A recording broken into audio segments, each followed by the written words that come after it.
여호와는 위대하시니 크게 찬양할 것이라. 그의 위대하심을 측량하지 못하리로다. 대대로 주께서 행하시는 그 일을 크게 찬양하며 주의 능한 일을 선포하리로다. 은혜로우시며 긍휼이 많으시며 노하기를 더디하시며 인자함이 크신 하나님, 모든 것을 선대하시고 부족한 백성들을 지혜와 능력으로 인도하심을 감사를 드립니다. 이 아침에도 새날을 주시고 하나님의 그 크신 은혜를 의지하여 살게 하시오니 오늘도 찬송 중에 이 백성들의 기도 중에 하나님의 임재와 운행하심과 다스리심으로 함께하여 주옵소서. 예수님 이름으로 기도하옵나이다. 아멘. 어젯밤에 집을 들어가는데 게이트 앞에서 웬 청년이 하나 서 있는 거예요. 탁 돌아보는데 이름이 떠올라요. 태우가 오래간만이다 그랬더니 얘가 수스라치게 놀라요. 우리 교회에 7년 전에 떠난 아이인데 누나하고 둘이 부모님이 신앙이 별로였죠. 이 아이가 어제 문 앞에서 만났습니다. 뭐 하냐 그랬더니 학교 다니죠. 어디? MIT. 집에 올라와서 잠깐 얘기를 했어요. 누나는 UCLA에 4학년에, 동생은 MIT 2학년에 다니는데 스칼러십을 받고 다니더라고요. 아이하고 쭉 이런저런 가이드 비슷한 얘기를 하는데 맨 마지막에 일어서기 전에 목사님, 제가 질문 하나 해도 돼요? 뭐야?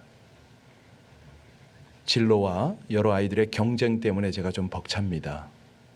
공부는 따라가겠는데 이러이러한 괴로움이 있습니다. 제가 뭐라고 그랬겠습니까?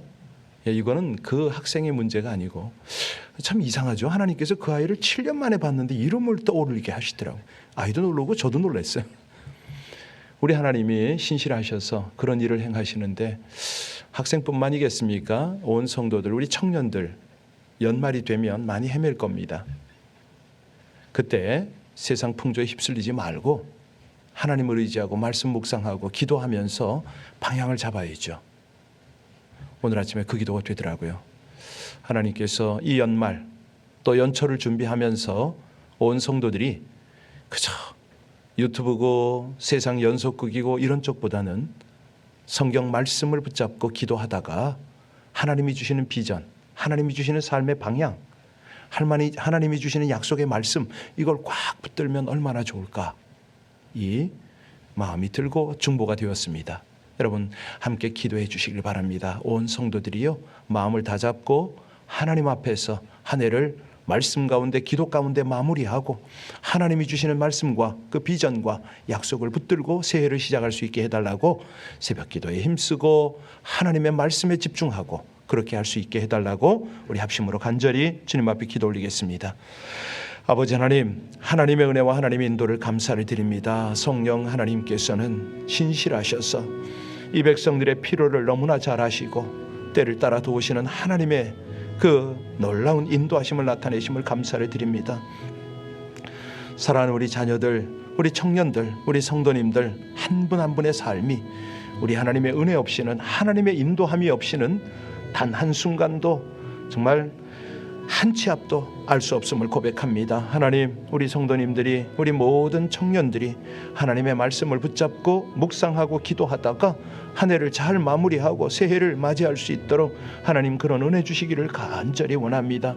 좋은 만남도 주시고 주 안에서 대화도 하게 하시고, 그래서 우리 하나님께서 베푸시는 그 은혜의 길을 따라갈 수 있도록 하나님 그렇게 인도하여 주시기를 간절히 원합니다. 주의 사람들이, 주의 백성들이 한결같이 우리 하나님 안에서, 하나님 앞에서 하나님과 함께 나누고 동행하고 그렇게 우리 하나님이 예비하신 복들을 소홀함이 없이 함께 공유하고 누리고 나눌 수 있도록 은혜 주시기를 간절히 원합니다. 신실하시고 감사하신 우리 아버지 하나님, 귀한 은혜와 하나님의 인도와 하나님의 복으로, 하나님의 지혜와 능력으로 함께 하심을 감사를 드리며 모든 영광 존귀를 주께 올려드리기를 간절히 원할 때에 우리 주 예수님 이름으로 감사하며 기도하옵나이다. 아멘.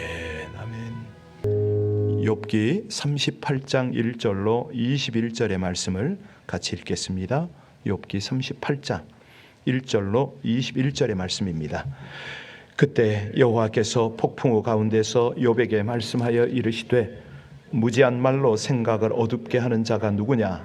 너는 대장부처럼 허리를 묶고 내가 네게 묻는 것을 대답할지니라. 내가 땅에 기초를 놓을 때에 네가 어디 있었느냐? 네가 깨달아 알았거든 말할지니라. 누가 그것의 도량법을 정하였는지, 누가 그 줄을 그것의 위에 띄었는지 네가 아느냐? 그것의 주초는 무엇 위에 세웠으며 그 모퉁이 돌을 누가 놓았느냐? 그때 새벽별이 기뻐 노래하며 하나님의 아들들이 다 기뻐 소리를 질렀느니라. 그 모태에서 터져 나올 때에 문으로 그것을 가둔 자가 누구냐? 그때 내가 구름으로 그 옷을 만들고 흑암으로 그 강보를 만들고 한계를 정하여 문빗장을 지르고 이르기를 내가 여기까지 오고 더 넘어가지 못하리니 내 높은 파도가 여기서 그칠지니라 하였노라. 네가 너의 날에 아침에 명령하였느냐? 새벽에 그 자리를 일러 주었느냐?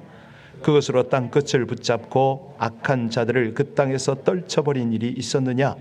땅이 변하여 진흙에 인친 것 같이 되었고 그들은 옷같이 나타나되 악인에게는 그 빛이 차단되고 그들의 높이든 팔이 꺾이느니라. 네가 바다의 샘에 들어갔었느냐? 깊은 물밑으로 걸어다녀 보았느냐? 사망의 문이 내게 나타났느냐? 사망의 그늘진 문을 내가 보았느냐? 땅의 너비를 내가 측량할 수 있느냐? 내가 그 모든 것들을 다 알거든 말할지니라. 어느 것이 광명이 있는 곳으로 가는 길이냐? 어느 것이 흑암이 있는 곳으로 가는 길이냐? 너는 그의 지경을 그를 데려갈 수 있느냐? 그의 집으로 가는 길을 알고 있느냐? 내가 아마도 알리라. 네가 그때 태어났었 너의 횟수가 많음이니라. 아멘. 그동안 우리는 욥이 당한 어려움, 그의 친구들의 방문, 그리고 그들이 욥에게 한 말들이 위로가 아니라 오히려 마음에 상처를 주고 욥과 변론을 일으키게 했고, 나중에 엘리후가 나타나서 욥에게 많은 위로와 격려의 말을 했으나 역시 만족할 만한 대답을 주지 못한 것을 살펴보았습니다. 한마디로 그냥 오랜 변론, 논쟁이 있었지만 시원한 대답, 시원한 결론은 없었다. 여러분, 대개의 토론에서요, 누가 마지막 결론을 내릴 것인가, 이건 굉장히 쟁점이 되지 않습니까? 이 논쟁에서 욥의 친구들은 가장 어린, 아니 처음에는 욥에게 양보를 했었죠. 그리고 나서 욥과 함께 그 친구들은 엘리후에게 결론을 맺도록 그렇게 배려를 했습니다. 법정에서요, 이제 재판을 받아보신 분들은 다 아시겠지만은 온갖 논쟁, 검사와 변호인의 변론과 공방이 있은 후에는 최종 판결은 누가 내립니까? 예, 그렇습니다. 재판석의 판사가 최종 결론을 내리지 않으면 안 되죠. 자, 그래서 이 재판, 이 논쟁의 끝에는 누가 나타나야 됩니까? 이제 하나님이 나오셔야 되죠. 마지막 판결을 하나님이 하시게 됩니다.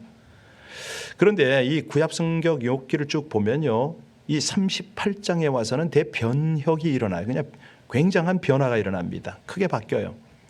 지금까지는 주로 인간의 이야기였잖아요. 그런데 38장 여러분이 읽은 내용의 그 바탕이 어떤 이야기입니까? 주로 자연의 이야기잖아요. 뭐 땅이 어떻고 새별이 어떻고 바다가 어떻고, 자연계의 이야기, 뭐 이런 것들이 쭉 열거가 됩니다.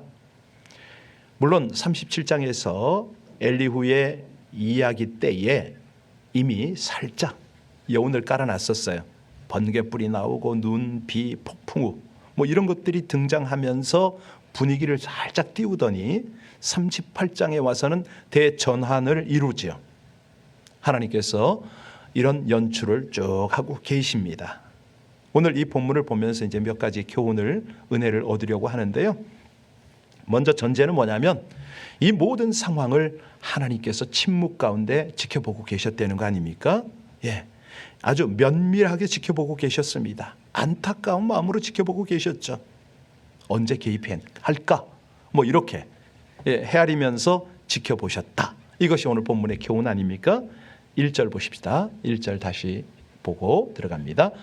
그때에 여호와께서 폭풍우 가운데서 욥에게 말씀하여 이르시되. 보세요.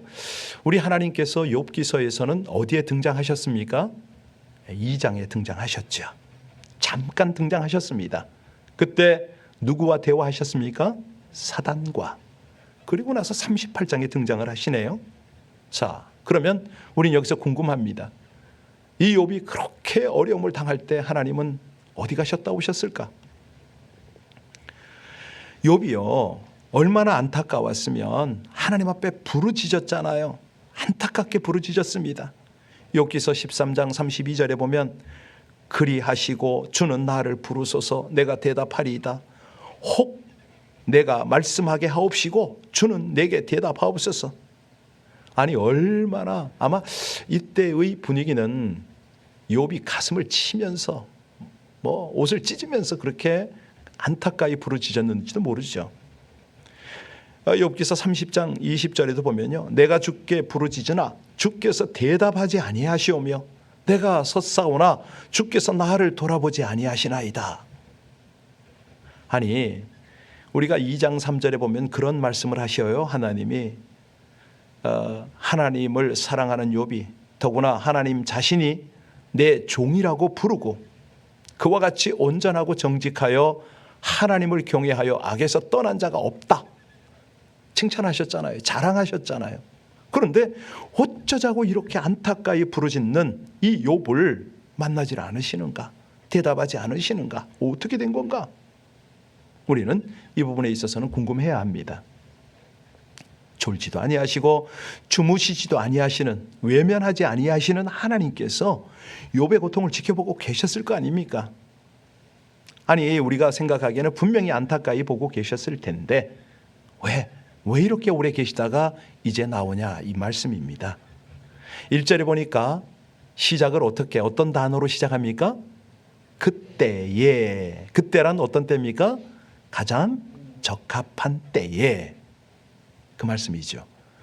우리가요 하나님을 창조주 하나님이라고 부를 때 거기에는 하나님이 창조하신 모든 피조물을 태초의 창조부터 지금까지 앞으로도 영원까지 책임지고 관리하신다. 이런 뜻이 거기 포함되어 있지 않습니까?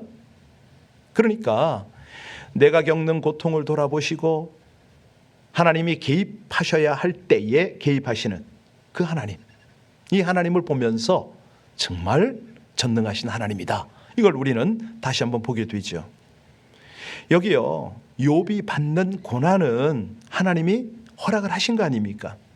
우리가 이 모습을 1장과 2장에서 잘 보고 넘어왔습니다. 하나님께서 사단에게 욥을 칭찬하셨고요. 그랬더니 사단은 하나님이 복 주셨기 때문이 아니냐고, 그 소유물을 물리치면 치버리면 틀림없이 주를 향해서 욕할 것이라고. 그랬더니 하나님이 사단에게 욥의 소유를 다 너에게 맡길게. 자, 우리가 그 하나님이 허락하시는 범위도 봤습니다. 이렇게 해서 욥의 고난이 시작이 됐는데요, 하나님이 허락하신 일인데 하나님이 이걸 책임지지 않는다? 있을 수가 없죠. 그런데 언제 이 일이 매듭이 되느냐? 하나님이 개입하시는 때를 보면요, 참으로 결정적인 순간들입니다. 우리 하나님의 때는 절대 늦게도 개입하지 않고 성급하게 개입하지도 않으시죠. 우리가 늦었다, 왜 이러시나 조바심이 날 때 그때가 가장 적절한 때 아닙니까? 예수님이요 십자가에서 고난 겪고 계실 때에 하나님이 그 모습을 지켜만 보고 계십니다. 예수님이 어찌합니까? 하늘을 우러러서 아버지여 저들의 죄를 용서해 달라고, 자기들이 하는 것을 알지 못한다고, 내 영혼을 아버지 손에 의탁한다고 그랬더니 그러니까 이 모든 과정들을 지켜보시고 계신데 그 하나하나가 되어지는 것을 헤아리고 계신 거죠. 마태복음 27장 45절에 보면요, 제6시로부터 온 땅에 어둠이 임하여 제9시가 계속되었고 제9시에 예수께서 엘리 엘리 라바 사막다니 나의 하나님 어찌하여 나를 버리시나이까 크게 소리 질렀다. 이게 이제 예수님의 십자가 마지막 모습 아닙니까? 아주 그 고통 예수님만 느꼈을까요? 아니죠. 분명히 하나님이 느끼고 계셨죠. 똑같습니다. 욥이 고난을 당할 때나 우리가 고난을 당할 때 하나님께서는 즉시 개입하고 싶어 하실 겁니다. 그런데 지금 욥의 경우는 뭡니까? 더 깨닫도록 친구들과의 논쟁을 통해서 정말 영적인 영역에 깊이 다가가도록, 아니 내 힘으로는 어찌할 수 없다는 것, 내가 아는 것은 정말 한계가 있다는 것, 이것을 깨닫게 하시잖아요. 왜요? 더 겸손해야 되니까. 믿음이 뭐라는 것을 알아야 되니까. 그때까지 조금 더 기다리자. 하나님이 참는 거 아니겠습니까? 우리 하나님은요, 사실 우리 인간의 한계점에 이르기를 기다리고 계십니다. 친구가 한마디 하면 욥이 지지 않고 한마디 했잖아요. 어떤 경우는 욥이 말을 더 많이 했습니다. 그런데요, 33장부터는 엘리후가 욥을 향해서 그 많은 말을 하는데 욥이 말을 안 하네요. 왜요? 지쳤나요? 기진맥진했나요? 아니요, 아닙니다. 그때 욥이 말하지 않고 자기 지식과 능력의 한계를 느꼈을 때, 그때에 친구들의 지식과 한계를 느끼고 엘리후의 그 지식과 한계를 분명히 알았을 때에, 그때에 하나님이 나타나시는 겁니다. 폭풍우 가운데 나타났다. 그러니까요, 이것이 하나님의 섭리의 방식입니다. 공식입니다. 지금도 하나님이 우리를 지켜보고 계시거든요. 그리고 우리가 두 손 들고 하나님을 의뢰할 때, 그때 이제 하나님은 도우시잖아요. 그때 오셔서 하나님이 어떻게 일을 하시느냐, 아주 근본적인 답을 주시죠. 전능하신 하나님, 창조주 하나님을 신뢰하고 그가 하시는 일에 대해서 이러쿵저러쿵 논쟁하지 말아라. 이것이 바로 하나님이 주시는 답이거든요. 여러분 생각해 보세요. 욥이 왜 그렇게 하나님을 만나고 싶어 했을까요? 하나님으로부터 어떤 대답을 듣고 싶었을까요? 하나님께서 부드러운 모습으로 나타나서 욥아, 내 사랑하는 욥아, 얼마나 고생 많냐? 이렇게 말하기를 기다렸을까요? 참 고생 많구나. 아마 욥은 이 말을 듣고 싶었는지도 모르겠죠. 그런데 우리 하나님이 등장하시는 장면이 어떤 장면이냐? 폭풍우 가운데서 욥에게 말씀하십니다. 드디어 하나님을 만났다라고 생각을 했는데, 아니 첫 마디가 뭐냐면 꾸지람부터 시작하십니다. 2절 같이 볼까요? 같이 읽습니다. 무지한 말로 생각을 어둡게 하는 자가 누구냐? 심한 꾸지람 아닙니까? 아니 욥은 하나님을 만나서 너무 반가워하다가 이 말씀을 듣고 혼절할 수도 있었을 것 같아요. 저도 비슷한 경험을 한번 했는데, 사명자야 네가 뭘 하느냐? 하나님이 펑 말씀하시는데요, 영혼이 흔들려가지고 그 자리에서 제가 한 3시간 4시간을 울었나 봐요. 정말 아마 욥도 비슷한 상황이 아니었겠나 싶은데요. 4절 한번 보실래요? 4절 뒷부분을 보시면은 하나님이 뭐라고 말씀하십니까? 4절 같이 읽겠습니다. 내가 땅에 기초를 놓았을 때 네가 어디 있었느냐? 네가 깨달아 알았거든. 어떡하라고요? 너는 다 아는 척 하지만 아무것도 모른다, 이 뜻 아닙니까? 왜 이렇게 잘난 척 하느냐? 이것도 꾸지람이에요. 이것도. 여러분, 우리가요 이 꾸지람을 들을 때에 어떤 느낌이 들까요? 저 같은 경우에는요, 사명자야 네가 뭘 하느냐 이 말씀을 딱 하시는데, 꾸지람을 하시는데 거기서 뭘 느꼈는지 아세요? 영혼이 흔들리면서 하나님의 너무 큰 은혜가 느껴진 거예요. 놀라운 사랑이 느껴진 거예요. 와, 버려두지 않으셨구나. 다시 일깨우시는구나. 다시 부르시는구나. 다시 도전하시는구나. 이게 확 와 닿으니까요, 눈물 콧물 범벅이 되는데, 아마도 욥이 그 감격을 누리지 않았을까 싶어요. 예, 하나님의 꾸지람 속에는 뭐가 들어있어요? 사랑이 있습니다. 큰 사랑, 큰 은혜가 있어요. 그래서 징계는 사랑의 표현이다. 성경은 그렇게 말하잖아요. 자, 하나님은 욥에게 지금 뭐라고 그러세요? 야, 욥아, 네 소유 잃은 것 이 원인 때문이야. 네가 자식을 모두 잃어버린 것 바로 이것 때문이야. 네 건강도 이래서 잃었지? 라고 말씀하시질 않아요. 창조주인 내가 하는 일에 왜 이러쿵저러쿵 하느냐? 이것이 근본적인 말씀이신 거예요. 여러분 느낌이 좀 있으세요? 아니 우리 같으면 내 인생의 문제 하나하나에 하나님이 아주 세밀하게 대답해 주시면 좋겠는데 하나님은 그게 아니에요. 여기서 우리는 뭘 느낍니까? 예, 내가 나의 인생에 대한 모든 답을 가져야 된다? 이것조차 교만인 것이죠. 왜냐하면 하나님은 무한하시잖아요. 하나님의 무한하신 능력 앞에 나는 무지하고 무력한 존재임을 인정해야 되는 거죠. 어떤 경우라도 하나님 신뢰하고 하나님의 지혜 사모하고 하나님의 능력 의지해서 그분을 찬양해야 되는 거죠. 그래서 오늘 하나님이 욥에게 우리에게 가르치는 게 뭐냐면 하나님의 창조 질서를 존중하라 이거 아닙니까? 세상을 누가 설계했습니까? 하나님이 설계하셨습니다. 땅에 기초도 놓고 내가 설계를 했다. 바로 그 말씀이 5절 아닙니까? 5절 6절 같이 읽겠습니다. 누가 그것의 도량법을 정하였는지 누가 그 줄을 그 위에 띄웠는지 네가 아느냐? 그것의 주초는 무엇 위에 세웠으며 그 모퉁이 돌을 누가 놓았느냐? 그 세 번역을 보면요 5절에 누가 이 땅을 설계하였는지 너 아니? 누가 그 위에 측량줄을 띄웠는지 너 아니? 라고 이렇게 번역이 됐어요. 그러니까 세상을 우주를 설계하고 우주의 이 행성들을 다 띄우고 모퉁이 돌을 세우신 거죠. 설계, 시공, 감리 다 누가 했다고요? 하나님이 하셨어요. 하나님의 플랜을 짜시고 그 모든 일 자체는 예수 그리스도고 이것을 운행하심으로 역사하시는 것은 성령님이고 삼위 하나님이 하시는 거 아닙니까? 7절 보겠습니다. 7절 같이 읽습니다. 그때에 새벽별들이 기뻐 노래하며 하나님의 아들들이 다 기뻐 소리를 질렀느니라.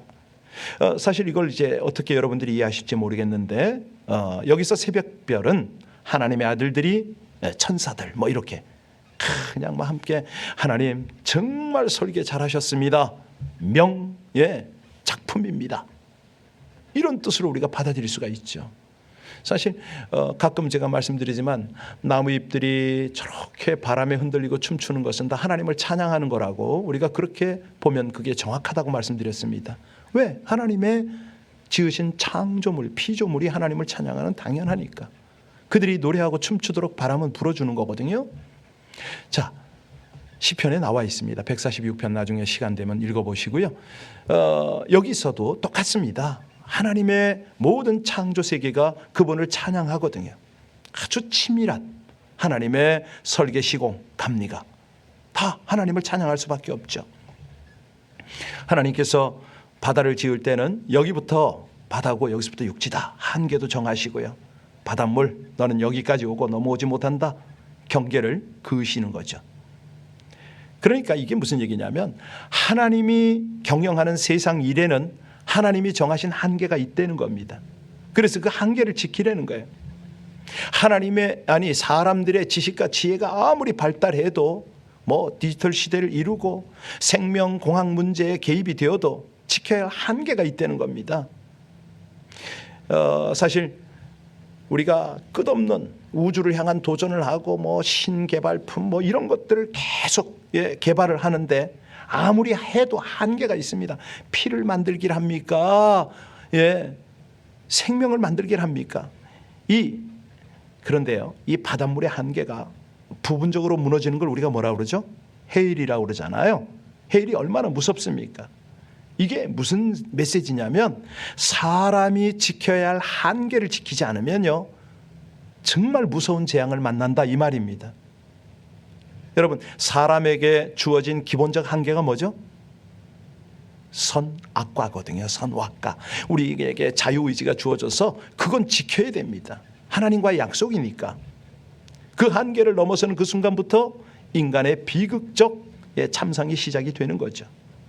자, 12절부터 14절까지를 볼까요? 12절부터 14절입니다. 12절 같이 읽겠습니다. 내가 너의 날에 아침에 명령하였느냐? 새벽에 그 자리를 일러주었느냐? 그것으로 땅끝을 붙잡고 악한 자들을 그 땅에서 떨쳐버린 일이 있었느냐? 땅이 변하여 진흙에 인친 것 같이 되었고 그들은 옷같이 나타나되.